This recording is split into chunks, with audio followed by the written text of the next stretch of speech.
all material that's going to be inside your casita that you'll be able to touch is going to be a material called MgO, or magnesium oxide.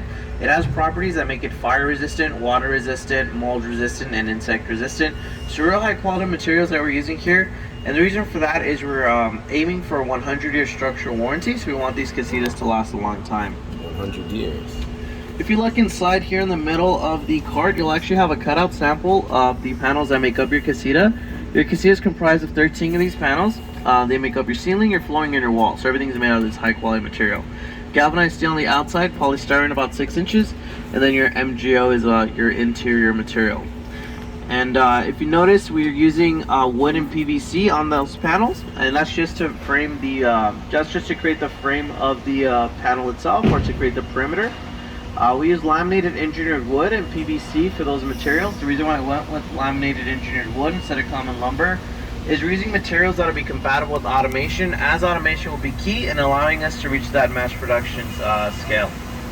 And on the right side is where they put together those materials. And on the left side is where we start assembling our panels together. So on the left side, I'll first explain the machines and then to bond together our panels. And then slightly in front of it, those kind of long, narrow machines, those are glue machines with the black and yellow tape. Those will actually travel down the conveyor belt, depositing layers of glue onto the material. And then these robot-looking arms, at the moment, those are not automated. Those are vacuum suction arms. They assist in lifting materials onto the conveyor belt. We did team up with to guide material onto the conveyor belt. Then the glue machine will travel down, depositing layers of glue onto the material. Then they're going to place more material on top of the glue, and then more glue on top of the material. So think of a layered cake with icing, just less tastier. Right. Alright, so once everything's been kind of put together, then they're taken to stage 2, which is lamination. Our panels are placed inside these big machines that you see to your left side. And these machines work very similar as a vacuum sealed bag, except it's a press. It's going to deliver 72 tons of pressure onto the panels to ensure that the glue is evenly distributed and gives us a proper cure. Once that process is done, they place the panels on this white tilt table with those white pegs in it. And the reason for that is your ceiling and your flooring is comprised of multiple panels that you see to your left side. So they can be easily transported to our next room, which is our mudding and sanding room.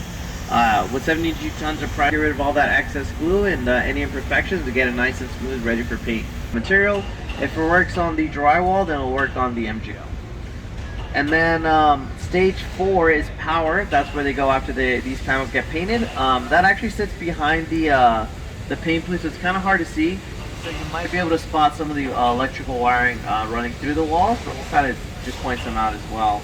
And then to further emphasize the pre-drilled holes and the chases that allow us to be more efficient at this particular stage, if you were to look to your right side, we'll give you a closer look at our insulation. So on the right side, like I said, by having this material already pre-cut, increases our productivity.